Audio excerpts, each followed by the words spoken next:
A town in Rwanda's southern province is nothing like it was 27 years ago as the genocide against the Tutsi raged on. And seeing the town now, one cannot imagine what the people here had to endure unless, of course, you were there.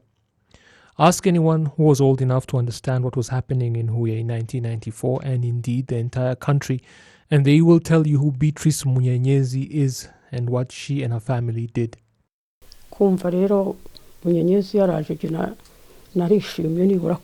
I was happy to hear that Munyenyezi has been deported and she will be brought back to Butare. In 1994, I saw her in front of Credo at a roadblock with her mother-in-law, and she was acting like a mad woman. She followed us into the Adventist church and ordered that everybody go to the stadium. She herded us there with a stick like a bunch of animals, and so we had no choice but to go there. She then ordered us inside, beating us, saying we should go in and listen to what was being said, claiming that the RPF in Inkotanyi had been defeated. Her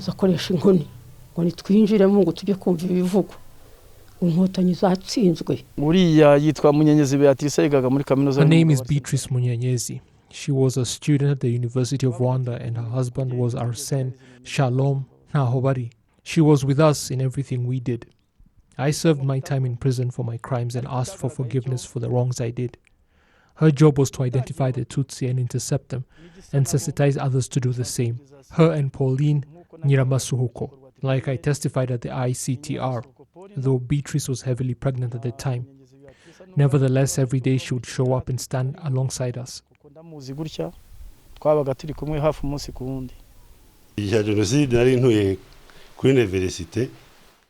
During the genocide, I was living close to the university and my neighbor was Mulisa Ntahobari, Nyiramasuhuko's husband, and their son Shalom with his wife Munyenyezi.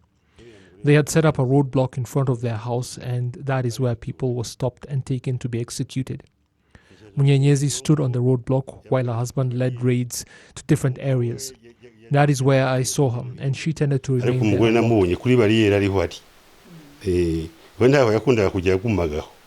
Knowing the crimes she committed, people are happy that Beatrice Munyenyezi has finally been deported.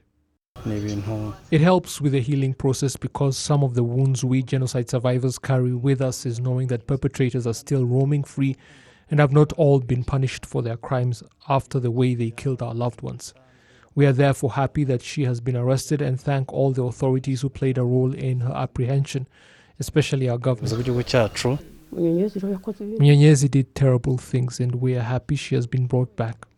Only a court of law can give her the appropriate sentence for her crimes, and no one will tell lies about her because many people in Butare know her and I saw her do those things. I cannot keep quiet about what I saw. Rwanda had spent many years seeking Beatrice Munyenyezi's extradition, and her deportation from the US has therefore been welcomed.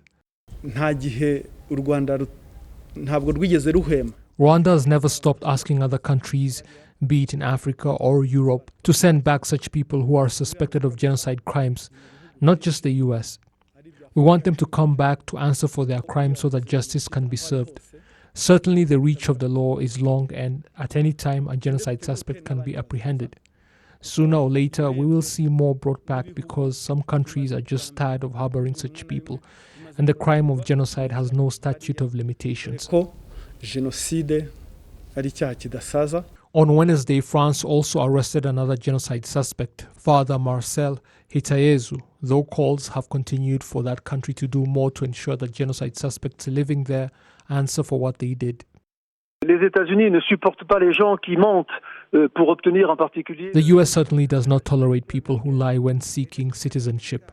But I know France will not do it because the laws governing the appeals court have not been changed. But we want them to be altered so that people can be deported back to Rwanda, or at the very least, held accountable in a court of law for what they did. That would keep them on edge because they would know that sooner or later they would face justice. However, waiting too long is not good. Here in France, Claver Kamana died without ever facing justice. Others are now very old, over 80 years old.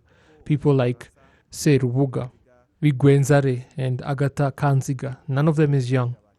I believe bringing such people to justice is a way of fighting those who negate the genocide against the Tutsi. C'est une façon de lutter contre le négationnisme. The arrest of genocide suspects in other parts of the world is always welcome news for genocide survivors, some of whom have waited 27 years to see justice served.